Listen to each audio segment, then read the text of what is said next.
வணக்கம். நீங்கள் பார்த்துக் கொண்டிருப்பது எஸ்சிஎஸ் தமிழ் தொலைக்காட்சி. எஸ்சிஎஸ் தமிழ் தொலைக்காட்சியில் வாரம் இடம்பெற்றுக் கொண்டிருக்கிற மருத்துவர் நாமம் நிகழ்வோடு இணைந்திருக்கின்றோம். மீண்டும் ஒரு முறை மருத்துவர் நாம் நிகழ்வோடு இணைந்திருக்கின்றோம். மருத்துவர் நாம் நிகழ்வுகளுக்கான அனுசரணை வழங்குகின்றார்கள்.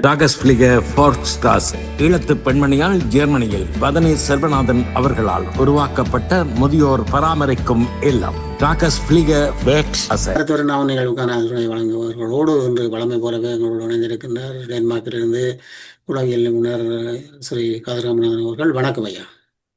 வணக்கம். உங்களுக்கு நேயர்களுக்கு வணக்கம். பல விதமான விடயங்களை பல ஆண்டுகளாக நீங்கள் எங்களோடு இணைந்து எங்களுடைய தமிழ் மக்களின் நன்மைக்காக உலகியல் ரீதியான விடயங்களை பரிமாறிக்கொண்டு வருகின்றோம். அந்த வகையிலே இன்றும் பார்க்கக்கூடியதாக இருக்கின்றது. உண்மையிலேயே பல விதமான மன உல ரீதியான பிரச்சனைகள் இருக்கின்றது. இந்த மன ரீதியான பிரச்சனைகளில் இந்த தனிமையில் வாழ்பவர்கள் கூடுதலாக தங்களுக்குள்ள மனச்சஞ்சலங்களை மற்றவர்களுக்கு கூறாமலுக்கு, அதன் மூலம் ஆறுதலை பெற்றுக்கொள்ளாமலுக்கு அல்லது மன அமைதியை பெற்றுக்கொள்ளாமலுக்கு தங்களுக்குள்ளேயே வைத்து கொண்டு அதை மிகுந்த மன உளைச்சல்களுக்கு ஆளாகுவதை நாங்கள் பார்க்கக்கூடியதாக இருக்கின்றது. அது உண்மையிலேயே புலம்பெயர் நாட்டில் என்று நாங்கள் கூறுவதை விட இன்று தாயகத்தில் கூட அப்படி ஒரு சூழ்நிலை வந்துவிட்டது. அந்த விடயங்களை பற்றிய இன்றைய உளவியல் ரீதியான நிலவரத்தை நாங்கள் உங்களிடமிருந்து அதற்கான விளக்கங்களை அறிந்து கொள்வோம். இது ஒரு பெரிய ஒரு தலையங்கத்தான் நீங்கள் அதுல முன் வச்சிருக்கிறீங்க. ஏன்னா இது பல முறையில அதை அணுகக்கூடிய பிரச்சனை. ஆனா நல்லது சுருக்கமாக உளவியல் ரீதியாக நாங்க பார்ப்போம். இதுல ஒரு மனிதன் தன் மனதுல உள்ள சிந்தனைகளை அல்லது அவன் விருப்பங்களை, அவனுடைய கருத்துக்களை மற்றவைக்கு கூற முடியாம ஒரு விஷயம் மற்றவைக்கு கூறுறதுல அவருக்கு விருப்பம் இல்லை, இயலாதென்று சொல்லலாம். ரெண்டாவது இன்னும் ஒரு பிரச்சனை இருக்குன்னு சொன்னா, இவர்களுக்கு மனதுல நிறைய கருத்துக்கள் எல்லாம் ஓடிக்கொண்டிருக்கும்.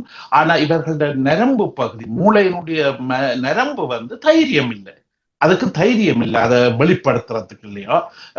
அதை உள்ளுக்கு மாத்திரம், தனக்குள்ள மாத்திரம் அளவுக்கு மிஞ்சி சிந்திக்கிற செயல்பாடு உடையதா இருக்கே ஒழிய தன்னுடைய கருத்தை மற்றவைக்கு வெளிப்படுத்துற கெப்பாசிட்டி, அந்த தகுதி அந்த மூளைக்கு மிக குறைவாக இருக்கு. அது இப்ப கூடுதலாக இதுல முக்கியமாக அச்ச பிரச்சனை. இப்ப அச்சமுள்ள ஆக்கள், அச்சம் என்று சொல்ற ஆங்ஸைட்டி என்று சொல்லி ஆங்கிலத்துல சொல்லுவார்கள். அந்த அச்சம் உள்ளவர்களுக்கு என்ன நடக்குது என்று சொன்னா, அவர்களுக்கு இப்ப உதாரணமாக அச்சமுள்ள ஆக்கள் பிரச்சனை சுருக்கமாக சொல்லும் போது ஒரு சாதாரண உதாரணத்துக்குள்ளாக அதை விவரிக்கிறாங்க. என்ன மாதிரி என்று சொன்னா, இப்ப 2 4 இது ஒரு சின்ன கணக்கு. என்ன அந்த 2 4 என்றது அவருக்கு தெரியும்.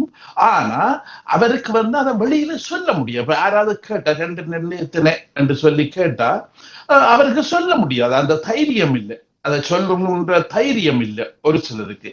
ரெண்டாவது பகுதியினர் ஒரு சில பேர் இருக்குன்னு அவைக்கு கூச்சமா இருக்கு. நான் சொல்லி எதை பிழைச்சிடுமோ, நான் சொல்றது பிழை என்று சொல்லி மற்றவை சிரிச்சு போடுவினியோ, என்ன ஒரு தகுதி இல்லாத ஆள் என்று சொல்லி இவங்க கேலி பண்ணுவாங்களோ, இப்படி பல சிந்தனைகள் மனதுல ஓடிக்கொண்டு இருக்கின்றபடியால இவர்கள் முடிஞ்ச அளவுக்கு தங்களுக்குள்ளேயே பல விஷயங்களை வச்சுக்கின்ற ஒரு சக்தி இருக்கு.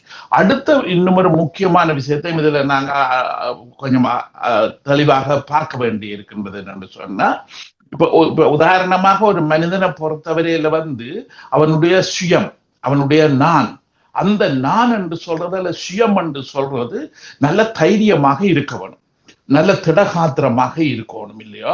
அந்த நான் என்று சொல்ற அந்த சுயம் என்று சொல்றது போதிய அளவு நல்ல வளர்ச்சி அடையாம, பூரண வளர்ச்சி அடையாம, அல்லது அதில தைரியங்கள் குறைச்சு கூடி இருக்கும் போது இந்த வெளிப்படுத்துகின்ற தன்மைகள்ல வித்தியாசத்தை நாங்க பார்க்கிறோம்.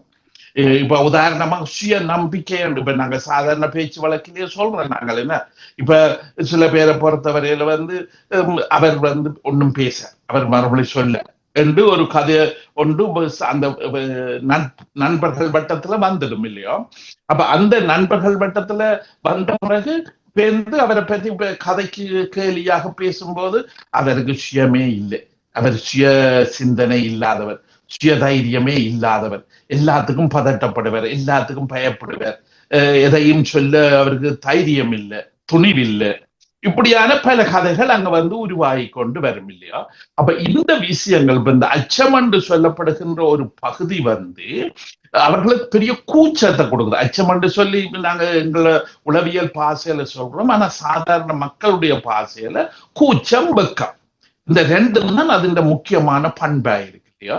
கூச்சமாகவும் வெக்கப்படுவது அதிகமாக இருக்கும் போது இவர்களுக்கு வெளியில சொல்ற விஷயங்கள் கஷ்டமாக இருக்கு, இயலாம இருக்கு. இதை விட அடுத்த முக்கிய பிரச்சனை என்னன்னு சொன்னா, இப்ப சில பேரை பொறுத்தவரையில உளச்சோர்வென்று ஒன்று இருக்கு இல்லையா.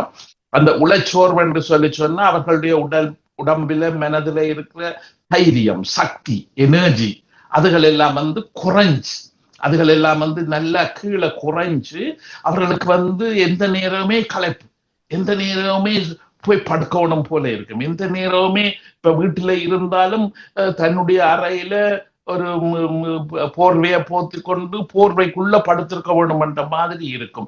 அவர்கள் அறையில ஹோல்ல இருந்தாலும் ஜன்னல்கள் எல்லாம் அந்த திரைச்சீல மாதிரி எல்லாம் கடின இதுகள் எல்லாத்தையும் இழுத்து போட்டு அரை இருட்டு முக்கா இருட்டுக்குள்ள தான் இருப்பார்கள் இல்லையா. இப்படியான பண்புகள் உள்ளவர்களை பொறுத்தவரையில இவர்கள் அந்த சோர்வு, மனச்சோர்வு, உளச்சோர்வு இருக்கிறபடியினால இவர்களுடைய மூளையினுடைய தைரியம், நரம்புகளினுடைய தைரியம் நல்லா குறைஞ்சு போச்சு. அப்ப அந்த தைரியங்கள் அதுகள் நல்லா குறைஞ்சு போனபடியால இப்ப இவர்களுக்கு எந்த ஒரு விஷயத்தையும் யாரோடையாவது கலந்துரையாடவோ, கருத்துக்களை சொல்லவோ, கருத்துக்களை கேட்கவோ அந்த சக்திகள் அவர்கிட்ட இருந்து விலகி போகுது. அப்ப அவருடைய அதை இன்னும் ஒரு தெளிவான ஒரு உளவியல் விளக்கத்தோட சொன்னோம் என்று சொன்னா அவர்களுக்கு அந்த சக்தி அங்க மூளையில இருக்குது, அந்த கெப்பாசிட்டி அவர்கள் இந்த மூளையில இருக்குது. ஆனா அவர் இந்த உளச்சோர்வு இதுல பாதிக்கப்பட்டு இருக்கிறபடியால அந்த நரம்புகள் மங்கி போயிருக்கு, அதுல இயக்கங்கள் குறைஞ்சு போயிருக்கு இல்லையோ, செயல்பாடுகள் குறைஞ்சு போயிருக்கு. இப்ப இப்படியான ஆட்களுக்கு நாங்கள் நிறைய பேருக்கு நாங்கள் வைத்தியத்துக்கு வர்றார்கள். அந்த அவர்களுக்கு வைத்தியம் செய்யும் போது அதுக்குரிய வைத்தியங்களை நாங்கள் செய்து அதுக்குரிய மருந்துகள் கூட சிலதுகள் இதுகளுக்கு இருக்கு. அப்ப அந்த மருந்துகளையும் அவர்களுக்கு பாவிப்பதற்கு உதவி செய்தெல்லாம் வழிகாட்டி கொடுக்கும் போது அவர்கள் தைரியமான மனிதர்களாக வந்துடுறார்கள் இல்லையா. இயற்கையாக மற்றவர்களோட கதைக்க, பேச, கலந்துரையாட. ஏன்னா இந்த உளச்சோர்வென்று சொல்றதுல ஒரு பிரச்சனை இருக்கேன்னு சொன்னா கலந்துரையாடுற சக்தி அவைகிட்ட இல்லை. இப்ப இப்படியான ஆக்களை பொறுத்தவரையில எல்லாத்தையும் ஆகிய பண்றது, ஆகிய விவாதிக்கிறது. இப்ப விவாதம் வேற, கலந்துரையாடல் வேற. என்ன இப்ப நாங்க சமூகத்துல இதை ரெண்டா பிரிச்சு பார்க்கணும். என்ன ஒன்று விவாதிக்கிறது, அடுத்த கலந்துரையாடல். இப்ப விவாதிக்கிறது என்று சொன்னா நான் சொன்னதான் சரி. இப்ப நான் சொல்றேன் முயலுக்கு 3 காலண்டா 3 கால் தான் சரி, அதுக்கு மேல வாங்க வேற கதை இல்லை, 4ஓ 2ஓ அதில் பற்றி கதை கேளாதுன்னா. அப்ப அந்த விதமான முறையில சிந்திக்கிற விஷயங்கள் அல்ல, அந்த விதமான முறையில பேசுபவர்களை நாங்க அவர்கள் விவாதத்தோட இருக்கிறார்கள். அவர்களுக்கு மாற்று கருத்து கேட்க இயலாது, மற்றவர்கள் என்ன சொல்றாருன்றதை கேட்டு அதை கிரகிக்கிற தன்மை இல்லை, அதுக்கு பதில் சொல்றது அல்லது தான் சொல்ற விஷயத்துல ஏதோ ஒரு குறைபாடு இருக்கு அதை ஏற்றுக்கொண்டு நீங்க சொல்றது, இந்த மாதிரியான மற்றவேண்ட கருத்துக்களை கேட்டு விளங்க முயற்சிச்சுன்னு சொன்னா அது கலந்துரையாடல், அது டிஸ்கஷன் என்று சொல்றோம் இல்லையோ. ஏன்னா அங்க அதுல ஒரு 10 பேர் 10 பேரும் அவர்கள் நினைக்கிறார்கள் எல்லாருக்கும் கருத்து சொல்றதுக்கு சுதந்திரம் இருக்கு, எல்லாரும் தங்கட கருத்துக்களை முன்வைக்கலாம். அந்த கருத்துக்களை முன்வைச்ச பிறகு அதுக்கு பொறுப்பாக தலைவராகவோ அல்லது அதுல முடிவெடுக்கிறவர்களா இருக்கிறவர்கள் எல்லாற்ற கருத்துக்களையும் கலந்து ஒரு பொதுவான முடிவுக்கு வர வேணும் இல்லையோ. அது கலந்துரையாடல் என்று சொல்றோம் இல்லையோ. ஆனா இந்த கலந்துரையாடல் என்று சொல்றது இந்த உளச்சோர் உள்ள இந்த மக்களுக்கு சரிய வரவே மாற்றுது இல்லையோ. ஏன்னா கலந்துரையாடல் என்று சொல்றது மூளை நிறைய சக்தி தேவை, நிறைய எனர்ஜி தேவை. என்ன அது நல்ல தைரியமா பலமாக இருந்தால்தான் கலந்துரையாடலுக்கு தகுதி உடையதாக இருக்கும் இல்லையோ. இது அந்த தகுதி, அந்த சக்தி மூளையில குறைஞ்சிருக்கும் போது அவர்கள் இந்த விவாதிக்கிறார்களாக இருக்கிறார்கள். என்ன எடுத்தாலும் உடனே விவாதம் தான், தான் சொல்ற மாத்திரம் தான் சரி, அதை விட வேற ஒன்றும் உலகத்துல இல்லவே இல்லை என்ற மாதிரி அடம் பிடிச்சு கதைக்கிற மாதிரியான தன்மைகள் வரும் இல்லையோ. அப்ப இந்த விதமான முறையில இந்த விவாதிக்கிற இந்த இவர்களும் சும்மா சாதாரண முறையில தங்கட கருத்துக்களை சொல்ல மாட்டாங்க. தங்கட கருத்துக்களை எப்பவும் தனக்கு ஒன்றும் தெரியாத மாதிரியோ இல்ல தனக்கு அதுல கருத்துக்கள் சொல்றதுல விருப்பம் இல்லாத மாதிரியோ ஒதுங்கி இருக்கின்ற தன்மைகள் இவையிட்ட இருக்கு. ஆனா ஒரு முக்கியமான சந்தர்ப்பம் வரைக்கும் பெரிதாக தங்கட கதையை சொல்லுவார்கள். இதுகள் இந்த ரெண்டு விஷயத்தை விட இன்னும் ஒன்று இருக்குன்னு சொன்னா, இப்ப உதாரணமாக இந்த அச்சம் என்று சொல்லப்பட்ட விஷயம், அந்த பதட்டம் என்று அந்த பயம் என்று சொல்லப்பட்ட விஷயம் சில பேரை பொறுத்தவரையில் சின்ன சின்ன பொருள்கள் எல்லாத்துக்கும் அச்சம் வரும். இப்ப உதாரணமாக இப்ப நாங்க எங்களோட வைத்தியங்கள்ல நாங்க சந்திக்கும் போது சில பேரை பொறுத்தவரையில சின்ன சின்ன பூச்சியல்ல இருந்து சின்ன சின்ன கூரிய கத்தியல், சின்ன பொருள்கள், இப்படி சில கடைக்கு போறது, தனியா போறது, இப்படியான விஷயம் எல்லாமே அவர்களுக்கு பயத்தை கொடுக்கும் இல்லையோ. தனியாக போறதுக்கு அவர்களுக்கு இயலாது இல்லையோ. பல பேரை பொறுத்தவரையில ஒரு சின்ன குழந்தையாவது கையில பிடிச்சு கொண்டு போறதுக்கு தேவை.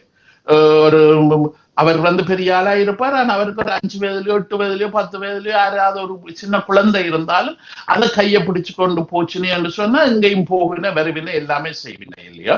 ஆனா மற்றும்படி அவர்களால தன்னந்தனியாக தங்களோட வீட்டை விட்டு வெளியில போறது, தங்களோட வீட்டு கதவை சாத்தி கொண்டு வெளியில போறதுக்கு அவர்களுக்கு ஏதாவது அவ்வளவுக்கு அவர்களுக்கு அந்த பதட்டம், பயம், கஷ்டம் என்று சொல்றது அவையிட்ட. அப்ப இந்த மாதிரியான ஆட்களை பொறுத்தவரையிலையும் இவர்கள் எல்லா விஷயத்தையும் தங்களுக்குள்ளே புதைச்சு வைத்திருப்பார்கள். இப்ப இவர்களை நாங்க சொல்லும் போது அவர்கள் தங்களோட கருத்துக்கள், சிந்தனை எல்லாத்தையும் தாங்களே சாப்பிடுகிறார்கள்.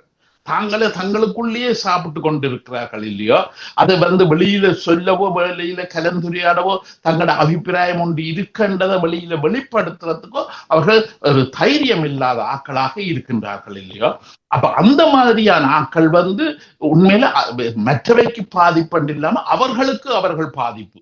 ஏன்னா ஒரு கருத்தை ஒரு மனுஷன் தன் கருத்துக்களை எப்போவாது இருந்துட்டு தானே ஒரு தன் கருத்தை வெளிப்படுத்தணும் இல்லையோ. அப்ப அந்த கருத்துக்களை வெளிப்படுத்தினாதான் அதன் பார்ட்னர், அதன் அவரோட சேர்ந்து வாழ்ற இவர்களுக்கும் இவை இப்படி சிந்திக்கணும், இவை இந்த கருத்து இந்த மாதிரி சொல்லி விட்டு கொடுத்து அதுக்கு ஒரு இடம் கொடுத்து இயங்கக்கூடியதா இருக்கு. இப்ப குடும்ப வாழ்க்கையில எல்லாம் அந்த கணவன் மனைவிக்கிடையில இந்த மாதிரியான கருத்து பரிமாற்றம் சில நேரங்கள்ல இருந்தால் 2 பேரும் ஒருவரையொருவர் ரெஸ்பெக்ட் பண்ணக்கூடியதாக, மரியாதை செலுத்தக்கூடிய, கனம் பண்ணக்கூடியதாக, கருத்துக்களுக்கு இடம் இப்படி பல விஷயத்துல நல்லதாக இருக்கும் இல்லையா. ஆனா இதுகள் இல்லாம போகும்போது அங்க அந்த குடும்ப வாழ்க்கையில இந்த 2 பேர்த்த இணைவு விஷயத்துல கனசிக்கல்கள் வரப்பாங்க. இப்ப நீங்க கேள்வியில கேட்ட மாதிரி இப்ப அநேகமாக இந்த தனியாக இருப்பவர்கள் அது ஆகப்பெரிய பிரச்சனையான ஒரு தலையங்கமாக இருக்கு அந்த விஷயம் இல்லையோ. இப்ப உதாரணமாக அது இலங்கையண்டு இல்ல, இப்ப இங்க வெளிநாட்டுல நாங்கள் இங்க வாழ்ந்து கொண்டிருக்கிற இந்த இடங்கள்லையும் கூட இப்ப தனியாக இருக்கிறதுன்றது மிக பெரிய ஒரு சமூக பிரச்சனையாக இருக்கு. தனி மனித பிரச்சனை என்றதை விட ஒரு சமூகத்தினுடைய பிரச்சனையாக இருக்கு இல்லையோ. இப்ப உதாரணமாக இலங்கை ஊரை பொறுத்தவரையில பல வயது வந்தவர்கள் தங்களுடைய பிள்ளைகள் எல்லாரையுமே வெளிநாட்டுக்கு அனுப்பி போட்டு அல்லது எல்லாருமே வெளிநாட்டுக்கு போன நேரத்துல தனிச்சு போயிருக்கிறார்கள் இல்லையோ. அதுவும் சில பேர் ஓரளவுக்கு அதட்டம் செய்து என்று சொன்னா அவர்களுடைய சகோதரங்கள் அல்லது யாராவது அயலவர்களோட இணைஞ்சிருக்கிறார்கள் இல்லையோ. ஆனா இன்னும் பல பேரை பொறுத்தவரையில கணவனையோ மனைவியோ இழந்து தன்னந்தனியாக அங்க பெரிய கஷ்டப்பட்டு கொண்டு வாழ்றார்கள் இல்லையோ.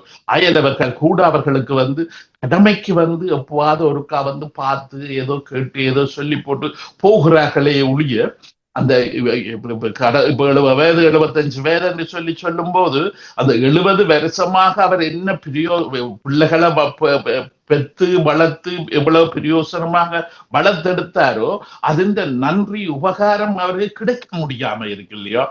ஏன்னா இப்ப எங்கட சமூகத்தை பொறுத்தவரையில வந்து நாங்கள் வந்து அங்க எங்களுக்கு இன்சூரன்ஸ் கம்பெனிகள் இல்லையா. இப்ப இங்க வந்து காசை கட்டி விட்டா வயது போன நேரத்துல இன்சூரன்ஸ் கம்பெனியோ பென்ஷனோ ஏதோ ஒன்று வந்து கொண்டு இருக்கும். அப்ப சொந்த காலில் நிக்கலாம் என்ன. ஆனா எங்கட ஊர் செட்டப்ல எங்கட ஊர் அமைப்பு முறையில வாழ்க்கை முறையில வந்து பிள்ளைகள்லாம் நம்ம இன்சூரன்ஸ் கம்பெனி, பிள்ளைகள்லாம் வயது வந்த பெற்றோருக்கு வந்து எதிர்காலத்துல அவர்கள் வயது வந்த காலத்துல வந்து அவர்களுக்குரிய சுகாதாரத்துல இருந்து, சாப்பாட்டுல இருந்து, உடுப்புல இருந்து, அவரை மரியாதையை கனம் பண்ணி வச்சுக்கிறதுல இருந்து சகல செலவுகளையும் அவர்கள் தான் பொறுக்க வேணும் இல்லையோ. அந்த முறையில தான் நாங்க வாழ்ந்து வளர்ந்து வந்த நாங்கள் கடந்த காலத்துல இல்லையோ. ஆனா இப்ப இந்த நேரத்துல வந்து இப்ப சில தனியாக அங்க ஊர்ல இருக்கிறவர்களுக்கு வந்து இப்ப வெளியில உள்ள பிள்ளைகள் தாராளமாக சில நேரங்கள்ல பணங்களை அனுப்புறார்கள். பணங்களை இவர்கள் வந்து பொருளாதார ரீதியாக அவர்களை திருப்திப்படுத்தி நல்லதா வச்சிருக்கின்றார்கள். ஆனா பணம் மாத்திரம் அந்த தனிமையை இல்லாம பண்ண போதாது. அந்த பணத்தால தனிமையை இல்லாம பண்ணி ஏலாது என்ன. அப்ப அந்த பணம் மாத்திரம் அவர்கிட்ட இருக்கிறதே ஒழிய மற்றும்படி மனதை பொறுத்தவரையில அவற்றை சூழலை பொறுத்தவரையில அவருக்கு ஒரு நம்பிக்கைக்குரிய ஆதாரமாக இருக்கக்கூடிய விலை அமைப்பு வந்து அவைக்கு இல்லாம இருக்கு. அப்ப அது பெரிய ஒரு கஷ்டமாக அங்க ஊர்லயும் இருக்கு. அதே மாதிரி இப்ப நாங்க புலம்பெயர்ந்து வந்த இந்த நாட்கள்ல இங்க இந்த வெளிநாடுகள்ல கூட நாங்கள் வந்து பிள்ளைகள் வளர்ந்து பல்கலைக்கழகம் படிச்சு வேலைக்கு போனார்கள் என்று சொன்னா எந்த நகரத்துல போய் அவர்களுக்கு வேலை கிடைச்சு எந்த நகரத்துல அவர்கள் இருக்கிறார்கள் எங்களுக்கே தெரியாது, எங்களுக்கே அது முடிவெடுக்க இயலாது என்ன. அப்ப அவர்கள் அங்க போனா சில வேளையில கணவன் மனைவியாக 2 பேருமே இருக்கக்கூடிய சொந்த கிராமத்துல அந்த சொந்த நகரத்துல இருக்கக்கூடிய வாய்ப்பு கிடைக்குதுன்னா. ஆனா சில பேர் கணவனை இழந்தோ மனைவியை இழந்தோ இருப்பவர்களுக்கு வந்து பெரிய சங்கடமாக இருக்கின்றது இல்லையா. அதுவும் சில கிராம நகர இதுகள்ல வந்து பல தமிழர்கள் இருக்கிறோம், 100 குடும்பம் அல்லது 200 குடும்பம் என்று இருக்கிறோம். ஆனா சில பேர் வந்து எல்லாராலையும் ஒதுக்கப்பட்டு போயிருக்கிறோம், எல்லாரும் மறக்கப்பட்டு போய் இருக்கிறோம் இல்லையோ. அது வந்து வார்த்தையால சொல்ல முடியாத ஒரு பெரிய வேதனையாக இருக்கின்றது இல்லையோ. அதுக்கு கூடுதலாக அதை நாங்கள் அவதானிச்சு பார்க்கும்போது பல மக்கள் வந்து தங்களோட சொந்த கிராமத்தில இருந்து வந்த உறவுகளையும் தங்களுடைய அந்த சொந்த பந்த உறவுகளையும் வச்சு கொண்டுதான் இங்க இயங்குறார்கள். அவர்கள் என்ன கொண்டாட்டம் கொண்டான பிறந்த நாள் கொண்டாட்டமோ சாமத்திய வீடோ கல்யாணம் என்னதா இருந்தாலும் கிராமங்கள் தங்களுக்கு அறிஞ்சவர்கள் தங்களோட ஊராக்கள் அப்படி என்று சொல்லித்தான் அவர்கள் வந்து பல செயற்பாடுகளை செய்து கொண்டிருக்க. அது அவர்களுக்கு இலகுவானது. ஏன்னா ஊர்ல உள்ள அதே விஷயத்தை இங்க தொடர்றது தானே. அப்ப அது அவர்களுக்கு இலகுவானது இல்லையோ. ஆனா அந்த அந்த நகரங்கள்ல யாராவது சில பேர் வந்து சில கிராமங்கள்ல இருந்து வந்து தனிச்சிருந்துச்சுன்னு என்று சொன்னாங்க, தனி மனிதர்களாக இருந்தனே என்று சொன்னா அவர்களை இவர்கள் இணைக்கிறது, அவர்களை இணைச்சு அந்த அவற்றை தனிமையை இல்லாம பண்றது உதவுறது என்று சொல்றது வந்து மிக மிக மிக அரிதாக இருக்கு இல்லையோ. அப்ப இந்த விஷயங்கள் கூட இப்ப அந்த தனிமையாப்பட்டு போய் இருக்கிறவர்களுக்கு வந்து தங்களோட கருத்து, தங்களுக்கு என்ன தேவை இருக்கு, தங்களுக்கு என்ன விருப்பம் இருக்குன்றதை வந்து மற்றவர்கிட்ட வாய் விட்டு கதைக்க இயலாம இருக்கு, மற்றவர்கிட்ட வாய் விட்டு கேட்க முடியாம இருக்கு. அவர்கள் என்ன நினைப்பார்களோ, அவர்கள் என்ன சொல்லுவார்களோ, அவர்கள் வலு சந்தோஷமாக கொண்டாட்டங்கள் எல்லாம் கொண்டாடி நல்லா இருக்கிறார்கள், நானே அவர்கள் உற்சாகத்தை சந்தோஷத்தை கெடுக்கணும் என்று சொல்லி இவர்கள் ஒதுங்கி போகிறார்கள். ஆனா இப்படியான நாட்களோட நாங்க வேலை செய்யும் போதோ இப்படியான இதுகள் கிடைக்கும் போது இப்ப இங்க வந்து இந்த விஷயத்துக்கும் ஒரு நல்ல ஒரு தீர்வு ஒன்று இங்க வச்சிருக்கிறார்கள், இந்த சமூகத்துல வச்சிருக்கின்றார்கள். உதாரணமாக இப்படி தன்னந்தனியா இருக்கிறவர்களை வந்து இங்க உள்ள உள்ளூர் அரசாங்கங்கள் வந்து தனியாக விடுவது கிடையாது. இப்ப இவர்களை வந்து தங்களுடைய அரச பதிவுகள் அவர்களுக்கு தெரியும், யாரு சேர்ந்திருக்கிறேன் யார் தனிச்சிருக்கிறேன் தன்னந்தனியா வாழின இதுல தெரியும் அவர்கள அரச டாப்பில இல்லையோ. அதுகளை வச்சுக்கொண்டு கூடுதலாக அந்த மாதிரியான தன்னந்தனியா இருக்கிறவர்களுக்கு வந்து தாங்களாகவே வீட்டுக்கு வர்றார்கள் இல்லையோ, அல்ல தாங்களாகவே வீட்டுக்கு ஒரு ஆளை அனுப்புகிறார்கள். இப்ப நீங்க தன்னந்தனியா இருக்கிறீங்க, உங்களுக்கு எப்படி பொழுது போகுதுன்னு எங்களுக்கு தெரியாது, நாங்கள் வந்து உங்களை எங்களோட உள்ளூர் அரசாங்கம் வந்து பல நிறுவனங்கள் இங்க வச்சிருக்கு, வயது போன ஆக்களுக்கு தனிச்சிருக்கிற ஆக்களுக்கு சில செயல்பாடுகள் இதுகள் இங்க வச்சிருக்கு, நாங்கள் அங்க கூட்டிக்கொண்டு உங்களை சேர்த்து விடுறோம். அந்த இடத்துல நீங்க போனீங்கன்னு சொன்னா உங்களுக்கு வந்து வேற யாக்களும் இருப்பார்கள், அவர்களோட சேர்ந்து கதைக்கலாம், அவர்களோட சேர்ந்து சாப்பிடலாம், கோப்பி குடிக்கலாம், அல்ல அவர்களோட சேர்ந்து கார்ட்ஸ் விளையாடலாம், ஏதாவது உங்களுக்கு விருப்பமான முறையில சில விஷயத்தை செய்யலாம், சில நடந்து உலாவலாம், வெளியில போகலாம், இப்படி பல விஷயங்கள் இங்க வந்து வச்சு. அப்ப அந்த விஷயங்கள் இருக்கிறது வந்து பல பேருக்கு வந்து உதவியாக இருக்கு. ஆனா அடுத்த கேள்வி என்னன்னு சொன்னா, பல பேர் அதை பாவிக்கிறதுக்கு தகுதி இல்லாம இருக்கிறார்கள் இல்லையோ. ஏன்னா உதாரணமாக இங்க உள்ள அமைப்புகளோடு சேர்றதுன்னா இங்க நாட்டின் மொழி தேவை, அது அறகுறையாது தேவை, முழுக்க கதைக்கோணும் பேசணும் இல்ல. அவர்கள் கேட்கிற கேள்விக்கு ஓம் இல்ல இல்ல தேவை தேவை இல்லை தன்னுடைய விருப்பம் என்ன அப்படி சின்ன சின்ன விஷயங்களை பேசக்கூடிய அளவுக்காவது இங்க மொழி தேவை இல்லையோ.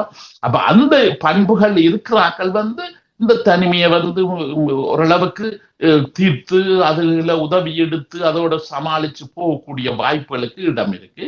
ஆனா அது ஒரு பெண்ணாம்பெரிய ஒரு பிரச்சனையா நீங்க எடுத்த தலையங்கம் வந்து ஒரு மிக முக்கியமாக மனதுல கொள்ள வேண்டிய ஒரு பிரச்சனை. இங்க உள்ள தமிழ் சங்கங்கள் அல்லது தமிழ் நிறுவனங்கள் என்று இருப்பவர்கள் இப்படியான ஆக்களை தேடி கண்டுபிடிச்சு, இப்படியான ஆக்களை தேடி இனம் கண்டு அவர்களோட இடையில போய் கதைக்கிறதோ அல்லது தொலைபேசியில வந்து கதைக்கிறதோ பேசுறதோ, அவர்களை ஏதாவது பொது விஷயங்களுக்கு அவர்களை கூப்பிடுவதோ, அவர்களை கூப்பிட்டு அவர்களை கௌரவிப்பதோ, கௌரவிக்க வைத்தாலும் அவர்களை கூப்பிட்டு அந்த சங்க விழாக்களில சேர்த்து கொள்றது இல்லையோ, சேர்த்து அவர்களும் வந்து அந்த அங்க நடக்கிற நிகழ்ச்சிகளை பார்க்க செயல்படுறதுக்கு உதவி செய்தோம் என்று சொன்னாலே அவர்களுக்கு நாங்கள் கொடுக்கிற பெரிய ஒரு உதவியாக இருக்கும். அப்படியான ஒரு நல்ல விஷயங்கள் நடக்க வேண்டும் என்று சொல்லி இன்றைக்கு நீங்க எடுத்த தலையங்கத்தின் ஒரு முடிவாக நான் இதுல உங்களுக்கு ஒரு ஆலோசனையாகவும் இதை முன்வைக்கிறேன். உண்மை உண்மை. ஆனாலும் இந்த பக்கங்களை நாங்கள் பார்க்கும் பொழுது இந்த தனிமையில் இருக்க விரும்புபவர்கள் சிலர் அப்படியே பழகிவிடுவார்கள், தாங்களே தனித்து இருந்து கொள்வோம் என்று விரும்புவார்கள். வாழ்க்கை காலங்களும் குறைவதற்கான சாத்தியக்கூறுகள் வருமா? இப்ப இங்க டென்மார்க்ல உள்ள பல ஆய்வுகள், வைத்தியசாலையில இருந்து இந்த மனித வாழ்க்கையை பற்றி ஆய்வு எல்லாரும் சொல்லுகின்ற ஒரு அடிப்படையான உண்மை என்னன்னு சொன்னா, இந்த தனியாக தாங்கள் வாழ முயற்சி செய்தார்கள் என்று சொன்னா அவர்களுக்கு 5 to 10 வயது குறைவு. அவர்களுக்கு 5 to 10 வயது அவர்களுக்கு குறைவு. இப்ப சராசரியான மக்கள் வந்து இப்ப 72 வயது 80 வயது 85, ஒவ்வொரு இடங்கள் ஒவ்வொரு நாடுகள் ஒவ்வொரு விதமான வாழ்க்கை காலம் என்று இருக்கு இல்லையோ. அப்ப அந்த சராசரி வயது வந்து 80 வயது 85 வயது என்று இருந்தா இவர்களுக்கு வந்து 75 70 சில 60 65 கூட வர பாக்குது இல்லையோ. இவர்களுடைய ஆயுள் வந்து இதனாலதான் இங்க வந்து இப்ப நான் நினைக்கிற ஒரு 3 வருஷத்துக்கு முதல்ல இங்க வந்து வருஷத்துக்கு முதல் வருஷம் பிறக்கும் போது இங்க உள்ள மகாராணி வந்து தன் பேச்சு பேசுறவர், அந்த வருஷம் இப்படி வரப்போது அந்த வருஷத்துக்கு நீங்கள் தயாராக இருக்கணும் அப்படி இருக்கணும் என்று சொல்லி ஒவ்வொரு டிசம்பர் 31ஆம் தேதி வந்து இங்க உள்ள மகாராணி வந்து பேசுறது, அந்த தொலைக்காட்சியில வந்து பேசுறது ஒரு வளமை, அது இயற்கையாக இருக்கு. அப்ப அவ வந்து 3 வருஷத்துக்கு முதல்ல பேசும்போது அவ வந்து சொன்னது, இந்த தனிமையில இருக்கிறவைக்கு வந்து நாங்கள் வந்து விசேஷமாக கை கொடுக்க வேணும். அவர்கள் இந்த தனிமையில இருப்பவர்கள் வந்து அவர்கள் தங்களுக்கு மாத்திரம் இல்ல சமூகத்துக்கே பெரிய கஷ்டமாக இருக்கிறார்கள். ஏன்னா அவர்களை பொறுத்தவரையில வந்து அவர்களுடைய ஆய்வு அறிக்கைகள் வந்து சொல்லு, இந்த தன்னந்தனியா இருக்கிறவர்கள் வந்து அடிக்கடி வைத்தியசாலைக்கு போகிறார்கள், அடிக்கடி வைத்தியங்கள் செய்கிறார்கள், பல வகையான மருந்துகளை சாப்பிடுகிறார்கள், பல வகையான தேவைகளை வந்து வெளியில சொல்லாம மறைச்சு வச்சிருக்கின்றார்கள். சில இடத்துல வந்து அவர்களுடைய நோய்கள் வந்து மிக முத்தி வந்த பிறகுதான் வெளியில தெரிய வருது இல்லையோ. ஏன்னா அது பல வகையான நோய்கள் வந்து இங்க வேலைக்கு நல்ல கட்டத்துல தெரிஞ்சு கொண்டால் அதுக்கு வந்து கூடுதலாக வைத்தியங்கள் இன்றைக்கு கண்டுபிடிச்சு வச்சிருக்கின்றார்கள். பல நோய்களுக்கு வந்து நல்ல வைத்தியங்கள் இன்றைக்கு கண்டுபிடிச்சு வச்சிருக்கின்றார்கள் இல்லையோ. ஆனா இப்படி இந்த தனிமையில இருந்து தங்களோட கதைகள் பேச தெரியாம சொல்ல தெரியாம சில வேளையில இங்க புள்ளிவரம் சொல்லுதுன்னு சொன்னா இங்க ஆண்களை பொறுத்து அது அகதியலண்டல்ல டென்மார்க் ஆக்களும் கூட ஆண்கள் வந்து வைத்தியர்களை நாடி போறது மிக மிக குறைவு. அந்த பெண்கள்லாம் இங்க வந்து அடிக்கடி வைத்தியர்களை போய் சந்திப்பது உண்டு. சின்ன சின்ன உடலில் ஏற்படுகின்ற மாற்றங்கள், உள்ளத்தில் ஏற்படுகின்ற மாற்றங்கள் எல்லாத்துக்கும் குயிக்காக விரைவாக வைத்தியர்களை நாடி போறது இங்க பெண்கள். அப்ப அதனால இங்க வந்து ஆய்வில் சொல்லுகிறார்கள் சொன்னா பெண்களின் வாழ்க்கை வந்து நீண்டது. அவர்கள் கூட நீண்ட காலம் வாழுகிறார்கள். ஏன்னு சொன்னா அவர்கள் வேலைக்கு தங்களோட பிரச்சனைகளுக்கு வைத்தியம் எடுத்து மருந்துகள் எல்லாம் எடுத்து தங்களை பராமரிச்சு கொண்டு வர்றதால அவர் இந்த ஆயுள் காலம் கூடுதலாக இருக்குது. அப்ப இந்த ஆண்களை பொறுத்தவரையில வந்து அவர்கள் இந்த ஆய்வுல சொல்லுகிறார்கள் சொன்னா இந்த ஆண்கள் வந்து இப்ப சில வேளையில தங்களுக்கு களைப்போ இல்லது ஏதாவது பிரச்சனைகள் என்று வரும்போது இப்ப ஒரு ட்ராம் ஆல்கஹால் ஏதாவது ஒன்றை குடிக்கிறார்கள் இல்லையோ, அந்த இது குடிச்சால் தனக்கு எல்லாம் சுகமாயிடும்.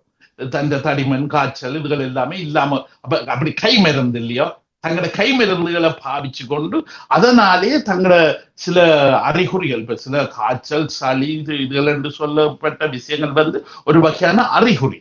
இப்ப உடம்பு வந்து தந்த பலவீனத்தை வெளியில சொல்ற ஒரு அறிகுறி தான் அந்த சில சிம்டம் அறிகுறி என்று சொல்றது இல்லையா.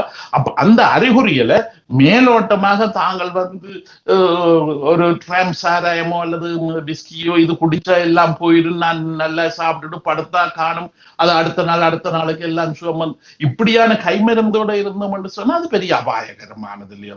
இளம்பேதில் அதுகள் சில வேளையில உதவி இருக்கலாம், இளம்பேதில் அது வந்து உதவியாக அவர்களுக்கு இருந்திருக்கலாம். ஆனா வயதுகள் போக போக போக இப்படியான சில அறிகுறிகள், இப்ப காய்ச்சலோ தலையிலியோ வயிற்றோட்டம் இப்படியான பல விஷயங்கள் இருக்கு. இது வந்து அறிகுறிகள், என்ன ஒரு உடல் நிலை வந்து ஏதோ பாதிக்கப்பட்டிருக்கின்றதுக்கு அறிகுறி. அப்ப இதுகளுக்கு வந்து முடிஞ்ச அளவுக்கு வைத்தியர்களை நாடி போய் கதைக்கிறது, பேசுறது மிக முக்கியமான உதவியாக இருக்கும். தங்களுக்குள்ள வச்சிருந்த கடைசியில எல்லாமே முத்தி போன பிறகுதான் பிரச்சனை கூடி கன சிம்டம்கள் அறிகுறிகள் வந்து அதுகள் எல்லாம் வந்து ஊட்டச்சத்துகள் எல்லாத்தையும் அதுகள் பாவிச்சு பிளவீனமாக்கி வருத்தக்காரராக்கி விட்டதுன்னு சொன்னா சில பேரை பொறுத்தவரை இங்க நாங்கள் அடிக்கடி கேள்விப்படுறோம், என்ன அவர் போய் படுத்தார் ஆனா காலையில எழும்பேன், அந்த படுக்கையிலே அவர் வந்து மோசமாய்விட்டார். இப்படியான விஷயங்கள் இதுகள் எல்லாம் வந்து ஆழமாக நாங்க வைத்திய முறையில பார்த்தோம் என்று சொல்லி சொன்னா அவர்கள் வந்து தங்களோட பிரச்சனைகளை வந்து தங்களுக்குள்ள அழுத்தி அமர்த்தி வச்சு கொண்டு, சில பேரை பொறுத்தவரை குடும்ப கடமை என்று ஒன்று சொல்லுகிறார்கள் இல்லையோ, குடும்பத்துக்காக நான் வாழ வேணும், பிள்ளைகள் எல்லாரையும் நல்லா வச்சிருக்கணும்னா 2 வேலை 3 வேலை செய்யணும் என்று சொல்லி ஒரே இதாக ஓடி திரிஞ்சு வேலை செய்கிறார்கள் இல்லையோ. அப்ப அந்த மாதிரியான ஆட்களுக்கு வந்து வைத்தியங்கள் செய்வதோ மருந்தெடுத்து பாவிச்சு போட்டு வீட்டுல ஒரு கிழமைக்கு ஓய்வெடுத்து இதுகள் எல்லாம் அவர்களால நினைச்சு பார்க்க முடியாதுன்னு. அப்ப அவர்களுக்கு வந்து ஓடி திரிஞ்சு வேலை செய்யறதுதான் அவர்களுக்கு முக்கியம். அப்ப அதனால தங்களை அவதானிக்காம வேலைகளை செய்வதிலேயே கவனிக்கிறார்கள் இல்லையோ. ஆனா இப்ப இந்த மாதிரியான வாழ்க்கை முறையில இருப்பவர்கள் முன்ன மிக அதிகமா இருந்து இப்ப கொஞ்சம் அது கட்டுப்பாட்டுல வர்ற மாதிரியாக என்னுடைய அவதானம் சொல்லுகிறது. ஆனா அப்படியானவர்களுக்கு வந்து பல தங்களோட உடல் சௌக்கியம், மன சௌக்கியம் இதுகளை வந்து கவனியாம ஓடி ஓடி வேலை செய்யச்சா சில வேளையில ஒரே இதாக இப்ப வாகனங்கள் வந்து பிரேக் டவுன் ஆகி ரோட்டில் நிக்கிற மாதிரி இவர்களுடைய ஆயுள்கள், இவர்களுடைய செயல்பாடுகள், இந்த வாழ்க்கைகள் வந்து ஒரு நேரத்தில் பிரேக் டவுன் ஆகி நிற்கக்கூடிய அபாயம் இவர்களுக்கு வந்து இருக்கு. இதனால இந்த தனிமை என்று சொல்றதோ தங்களை கவனிக்கிறேன் என்று சொல்றதுலயோ கூட சிரத்தை எடுக்க வேண்டும் என்று சொல்லி ஒரு ஆலோசனையை நாங்கள் இதுல முன்வைக்கிறோம். உண்மை உண்மை நல்ல விடயம் என்று இந்த தனிமை பற்றிய முழுமையான ஒரு தகவலை கூட நீங்கள் தந்திருக்கின்றீர்கள் என்று சொல்லலாம். உண்மையிலே அதுக்கு நன்றிகளை கூறிக்கொண்டு இன்றைய இந்த மருத்துவ நாம நிகழ்வுக்கு நீங்கள் கலந்து சிறப்பித்தமைக்கு நன்றிகளை கூறிக்கொள்கின்றோம் ஐயா. நன்றி, நன்றி நன்றி. நல்லது நல்லது உறவுகளை இதுவரை நீங்கள் பார்த்தது மருத்துவர் நாமம் நிகழ்வுக்கான ஆலோசனை வழங்கியவர்கள் ஈழத்து பெண்மணியால் ஜெர்மனியில் வதனி செல்வநாதன் அவர்களால் உருவாக்கப்பட்ட முதியோர் பராமரிக்கும் இல்லம் வழங்கியவர்களோடு மருத்துவர் நாம நிகழ்வுக்கான இணைப்பும் ஒலிப்பதிவு உதவியும் டென்மார்க் கலையகத்தின் சர்க்குணமையா அவர்களுக்கும் செல்லி சுமங்கலியா ஸ்ரீஹரமனோதன் அவர்களுக்கும் நன்றிகளை கூறிக்கொண்டு அடுத்த மருத்துவர் நாம நிகழ்வில் சந்திக்கும் வரை உங்களிடமிருந்து விடைபெறுகின்றோம். நன்றி, வணக்கம். ஈழத்து பெண்மணியால் ஜெர்மனியில் வதனி செல்வநாதன் அவர்களால் உருவாக்கப்பட்ட முதியோர் பராமரிக்கும் இல்லம் டாக்கஸ் பிளிகர் வேக்ஸ்ட்ராசே 1000க்கு மேற்பட்டவர்கள் பராமரிக்கப்பட்டு வருகின்றனர். இல்லத்தில் தங்கி வாழ்வோர் வீடு சென்று அழைத்து வந்து நாளாந்த பராமரிப்பு, மருத்துவ உதவி, உடல் பயிற்சி, சிறந்த உணவு வளங்கள், விளையாட்டு பொழுதுபோக்கு அம்சங்கள், சுற்றுலா அழைத்து செல்லல், இன்னும் பல உதவி சேவையுடன் மிளிர்ந்து நிற்கும் டாக்கஸ் பிளிகர் வேக்ஸ்ட்ராசே முதியோர் பராமரிக்கும் இல்லம். இங்கு வந்தவர்கள் தங்கள் இல்லங்களில் வாழ்வது போல் வாழ்வது இவர்கள் முகமலர்வில் தெரிகின்றது. தொடர்புகளுக்கு K. Vathani Selvanathan, Linden Strasse 16A 68 623 ஹாஃப் ஹாய். தொலை தொடர்புகளுக்கு 0040413099 கை தொலைபேசி 0041622052051624. முதியோர் பராமரிப்புக்கு டாக்கஸ் பிளிகர் வேக்ஸ்ட்ராசே. இது ஒரு ஈழத்தமிழ் பெண்ணின் சாதனை. முதியோர் பராமரிக்கும் இல்லம்.